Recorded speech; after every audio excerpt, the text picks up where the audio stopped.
Greetings YouTube, back with another review. This one is of the Kimber K6S DASA 4-inch target model. I've had this one for a while. This is actually my carry gun. I know a lot of you guys carry striker fire pistols, Glock, SIG, Springfield, or what have you. There's many of them out there. And I have those guns too, but this is the one that I usually carry. So it is a 6-shot 357 Magnum and also 38 Revolver. This is the target model, so this gives you a little bit different sights, gives you a different grip, and also gives you a 4-inch barrel. I also at one point had the 2-inch Kimber K6S, the first version that came out, and I actually traded that to my dad for something that he had that I really wanted. So I liked that gun. I like this one. So, I mean, I wanted another Kimber, so I got it. So we're going to talk about it a little bit and what sets this apart from a normal Kimber K6S, other than barrel length, and why I choose to carry it, and what I carry it in, and speed loaders and all that fun stuff. And obviously the gun, I mean, I have the box and stuff. It's not an unboxing. It comes in this nice little foam padded case. I don't use it because like I said, I just usually set it in my safe when I'm not wearing it, and get it back out the next morning. They'll set that aside. So this one is a 6-shot 357, and they claim this is the thinnest 6-shot 357 Magnum in production. I don't know if that's true. That's just their claim. And but you can see that it is pretty thin. The walls are pretty thin there on the outside, considering like some of the Smith & Wessons and some of the other ones have a lot thicker walls around the outside of the chamber here, or the cylinder. But it seems to work, and I haven't had any problems with it, with either of the Kimbers that I've had. It is a recessed, has a recessed area here, so the rounds actually sit flush with the outside of this chamber, creating a very tight, you can see there's like almost no gap there, which is pretty nice. It looks good. And you can see the forcing cone. Now, this is the target model, so it has target sights. It has a fiber optic front sight, which is actually picked up really easily with the eye. And the rear sight is adjustable, blacked out, just a U-notch. And I don't know, I'm going to be able, there you go, kind of focus on it there. And it is adjustable for, let me get to the right side of it,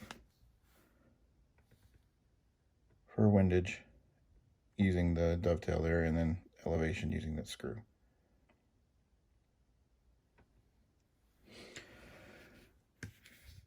The grips on this gun are very nice. They're beautiful, actually. They are made by Altamont, as far as I know. The fit and finish of them is just perfect. You can see the back strap is exposed, and then, you know, the wood just seamlessly just goes right up to it. They have a very nice stippling, just beautiful grain, and all that. So they're very nice, and Altamont makes a good grip. You can see the seam, but you don't feel it anywhere in there or back here where you would feel it. You just don't feel it. They're well done. I have no desire to change them out. So there's good enough grip, and they're pretty, and they fit my hand pretty well. The combat version of the 4-inch has finger grooves. This one does not. It didn't matter to me. Yeah, the trigger, it's a double action, single action. So in double action, it's got, I don't know, a 9 or 10 pound pull, and then you can cock it back for single action, and it's very light, maybe 2 to 3 pounds, if that. And it's really easy to shoot. I like having the hammer. That was the one thing on my original K6S that I really wasn't a terrible fan of. I get why they do just the double action only, because in a firefight, in a defensive situation, you're not going to cock the hammer, most likely. You're just going to pull the trigger. So I get they just take that step out, and it's something this could snag on pocket or what have you. This obviously, at this length, the barrel isn't intended to be carried in a pocket, so snagging on a pocket isn't a big a deal. And I don't know, I just, You know, you've seen my other videos, I'm sure, of all my single actions. I like to have a hammer where I can actually cock it back and shoot single action if I choose. So, all right, we'll go over it. I'm going to load it with some snap caps. Boom, right there. And we'll come back and I'll show you the trigger pulls. All right, and one thing I want to show you too is I've loaded it with snap caps, but this is a push button. So you push it and the cylinder drops open like that. And then your standard, you know, ejector, you just push and that'll push your rounds out of there. All right, and then to close it, just close it and it locks in. All right, so for double action, granted these are snap caps. I'll try to do this on camera without contorting my finger, but it's a pretty stout, but it's a very smooth all the way back through. I mean, it doesn't really have a catch. Doesn't really have a place. Some videos I've seen you say you can stage the trigger, and I guess if you just know where to stop, you could, but there's no shelf or anything that says, hey, stop here and then continue. It's a nice, smooth, consistent trigger, but it's not like difficult. It's probably about 9 or 10 pounds, but it's not like an overbearing 9 or 10 pounds. So anyway, take that for what it's worth. Without actually shooting it, it's hard to describe what a trigger pull feels like. In single action mode, pull the hammer back, and man, it's just like barely touch it. So that is the trigger. The engraving, it's got this rough kind of like brushed stainless finish, which is okay. The engraving's nice. Obviously, who makes it, serial number, and then Kimber on this side, and then you have this screw, and then one back here to take it off, this plate off if you need to get into it for any reason. I have not done that yet, but I mean, you can. Again, this is a 4-inch barrel, and it's a nice little gun. I don't have any video of me shooting it. If I remember to do it next time, usually, like I said, I just carry this gun, and when I go to the range, I shoot other things, and I might get this out and just, you know, shoot 12 or 18 rounds through it and put it back in my holster. So I don't really have any video of me shooting this one, but I'll try to remember next time I go out to shoot to actually get video of it. But it's a good shooter, and again, you know, 357, you really can't go wrong with stopping power, or even, you know, some 38 plus Ps. So all right, so what do I carry this in? Well, I've got a couple different holsters. This one is the Galco. I'm trying to remember which one this one is. I think it's the Phoenix maybe, but it's outside the waist. It's got, you can do standard belt or cross draw. I carry it cross draw. I like, for whatever reason, I like carrying my revolvers cross draw. It's got the hammer strap. This was a really nice holster. It holds it really tight. And then the other holster that I use is also a cross draw, and you can see that it's in it. It's what I'm carrying with it now. It is made by Bill Rogers. It was made sometime in the 80s.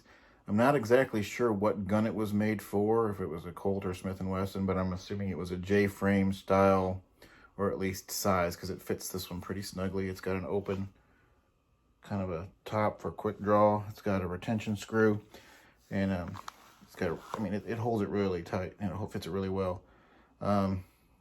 So yeah, it's a really good holster for that too. This is a nice one for being in the car because it's just boom right there, and it presents well, but it also holds the gun really tight. So not designed for this gun, but it fits it pretty well.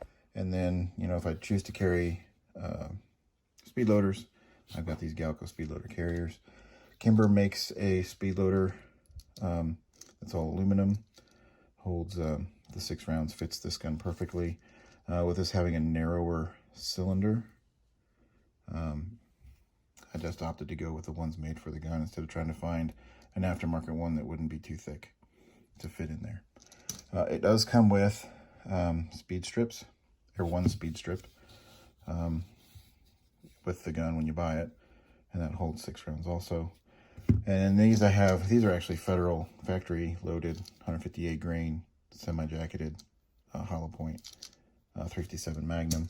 These are some 357 Magnums that I loaded myself. Has the Acura Outdoors copper jacketed hollow point. It's 125 grain.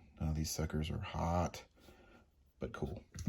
And then I haven't actually tested these at the range yet, so I'm not carrying them yet, but these are some 38 plus Ps with that same Acura bullet. I'm going to try those to see if I can get maybe a little bit less recoil, still good performance, and get